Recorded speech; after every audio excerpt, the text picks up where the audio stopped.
Hello friends, मैं Aryan Shukla business advisor YouTube channel business advisor 009 पर आपका स्वागत करता हूं।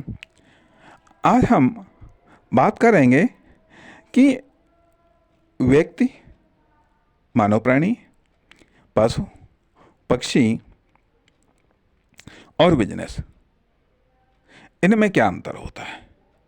इनमें क्या अंतर होता है, आप कहेंगे अरे इसमें कौन सी बात, ये तो सबको पता है।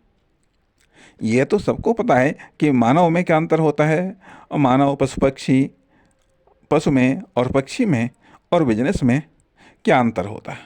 सबको दिखता भी है, सबको पता भी है। बात सत्य है, सबको दिखता भी है, पता भी है, लेकिन इसके बावजूद जबकि जबकि लाइफ इंस्टॉल हो चुकी है, जबकि आइडेंटिटी बनना शुरू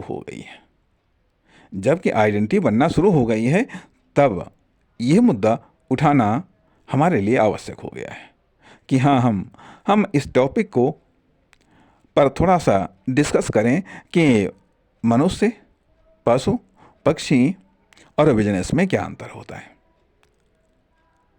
हालांकि ये तीनों की तीनों चीज़ें मनुष्य से रिलेटेड हैं, या तीनों से रिलेटेड मनुष्य है, लेकिन फिर भी कुछ अंतर है। अधिकांशतः मामलों में ये देखा जाता है कि पहली बात तो आती है कि पाला जो जानवर होते हैं, ठीक है, या पशु या पक्षी होते हैं, पाला उन्हीं को जाता है जो नंबर एक पर तो उपयोगी होते हैं। जो उपयोगी नहीं होते हैं उन्हें पाला ही नहीं जाता, ना उन्हें पकड़ा जाता है। उन्हें स्वतंत्र तौर पर छोड़ दिया जाता है। या तो वो स्वतंत्र रहते हैं या फिर जंगल में वास करते हैं। इसी प्रकार से बिजनेस आइडिया के बारे में भी कहा जाता है कि जो बिजनेस आइडिया उपयोगी होता है उसको पाला जाता है, अर्थात उसको पाला जाता है। ध्यान दीजिएगा हमारे शब्द पर कि जो बिजनेस आइडिया होता है उसको पाला जाता है। इकट्ठे नहीं कि उसमें हाइब्रिड का इंजेक्शन लगाया और वो एकदम तैयार हो गया, फटाफट तैयार हो गया और फटाफट उसको लॉन्च कर दिया और सोचा कि बस अभी ये फटाफट प्रोडक्शन देने लगेगा, अभी ये इनकम देने लगेगा। नहीं, आइडिया को पाला जाता है, फिर उसे बिजनेस आइडिया में कन्वर्ट किया जाता है। ठीक है, तो कहने का अर्थ कि जो उपयोगी होता है उस आइडिया या बिजनेस आइडिया या उस बिजनेस को पाला जाता है। एक बात। दूसरी बात ये आती है कि हम एजुकेटेड हो सकते हैं, हम शिक्षा को प्राप्त कर सकते हैं, हम ट्रेनिंग को प्राप्त कर सकते हैं, हम कोचिंग को प्राप्त कर सकते हैं, हम प्रैक्टिस कर सकते हैं, हम खुद को बदल सकते हैं, हम खुद को महान बना सकते हैं, हम खुद को बिजनेसमैन बना सकते हैं, हम किसी भी हद तक कामयाब हो सकते हैं। ये सारी की सारी संभावनाएं हैं। लेकिन वहीं पशु और पक्षियों के मामले में इस प्रकार की संभावनाएं बहुत कम होती हैं। ना तो हम पशुओं को एजुकेटेड बनाने का प्रयास करते हैं, ना उन्हें हम कामयाब बनाने का प्रयास करते हैं। अर्थात अधिकांशतः पशु पक्षी जिस रूप में होते हैं उनको उसी रूप में स्वीकार कर लिया जाता है। उनमें चेंजेस, बदलाव या उनको कामयाब बनाने के मामले में बहुत ही कम प्रयास किए जाते हैं। लेकिन बिजनेस के मामले में बिजनेस इनसे थोड़ा सा अलग हट करके है। लेकिन बिजनेस के मामले में वो सारे के सारे नियम लागू हो जाते हैं जो आप पर लागू होते हैं।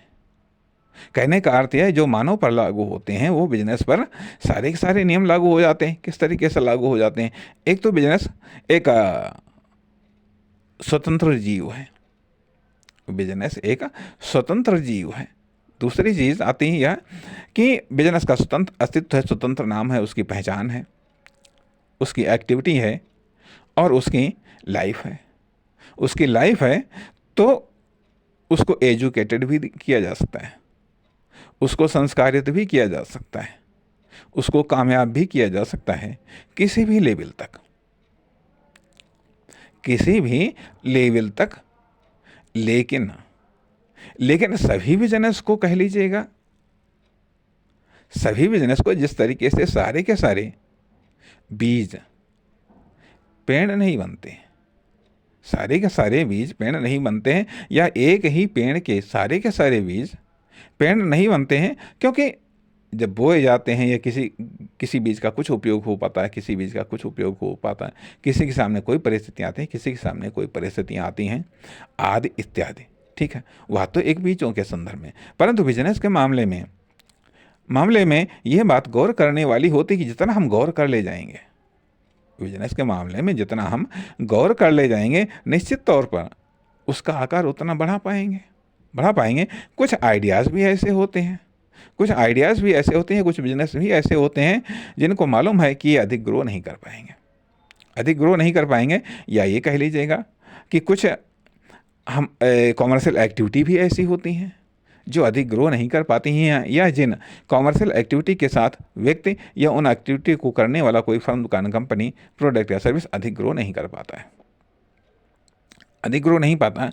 तो इसलिए यहाँ पर इस बिलीव को हम जन्म देना चाहेंगे, इस विश्वास को हम मजबूत करना चाहेंगे कि बिजनेस को डेवलपमेंट करने के मामले में आए, जो हम लाइफ को डेवलपमेंट के मामले में कर सकते हैं, वो हम बिजनेस के मामले में भी कर सकते हैं। और जिन गलतियों से लाइफ बर्बाद हो सकती है, उनसे कुछ ज़्यादा ही गलतियों से बिजनेस भी बर्बाद हो सकता है। क्योंकि लाइफ के मामले में, खुद व्यक्तिगत जीवन के मामले में, तो ईश्वर ने तो एक आत्मा डाल दी। जब तक ये आत्मा है तब तक ये शरीर का कुछ बड़ा ही ऑटोमेटिक सिस्टम बना दिया उसने कि ऑटोमेटिक ये जिंदा रहेगा। लेकिन बिजनेस के मामले में थोड़ा सा अंतर ये है कि उसमें हम खुद अपनी पावर को लगाते हैं, हम अपनी खुद शक्ति और सामर्थ्य को लगाते हैं। जितना हम जिंदा होंगे उतना हमारा बिजनेस जिंदा होगा, जितना हम एक्टिव होंगे उतना हमारा बिजनेस एक्टिव होगा। कहने का अर्थ यह कि स्वाभाविक बात है कि हम आगे इस बात को इशारा कर रहे हैं कि एक एम्प्लॉय के रूप में बिजनेस में हमारे क्या दायित्व होते हैं। एक तो वो दायित्व होते हैं जो बिजनेस की स्थापना के पूर्व होते हैं, और उसके बाद में फिर हम या तो स्वयं उसके एम्प्लॉय बन जाते हैं, या फिर किसी दूसरे को उसका एम्प्लॉय बना करके हम अपने कार्य की पूर्ति मान लेते हैं। इसलिए कहने का अर्थ यह कि हम जानवर या पक्षियों को न तो हम एजुकेटेड कर सकते हैं अधिकांशतः, और न ही हम उन्हें डेवलप कर सकते हैं एक लिमिट से ज़्यादा। परंतु बिजनेस को हम इतना एजुकेटेड कर सकते हैं, शायद खुद से भी ज़्यादा, और शायद खुद से भी ज़्यादा डेवलप कर सकते हैं। इसलिए यह एक मूलभूत डिफरेंस है। इसलिए जो आप लाइफ में नहीं कर सकते हैं, वो बिजनेस अपनी लाइफ में कर सकता है। उन सक्सेस को, उन ऊंचाइयों को वो प्राप्त कर सकता है। हालांकि सबकी अपनी अपनी विशेषताएं होती हैं, अपने में अपनी सीमाएं होती हैं। तो कुछ व्यक्ति की सीमाएं होती हैं, तो कुछ बिजनेस की सीमाएं होती हैं, और कुछ असीमितताएं व्यक्ति में होती हैं, तो कुछ असीमितताएं बिजनेस में होती हैं। इसलिए इन चीज़ों को ध्यान में रखते हुए ये एक बिजनेस की विशेषता है, और इस विशेषता के आधार पर बिजनेस की आगे की प्लानिंग करनी चाहिए। धन्यवाद, नमस्कार।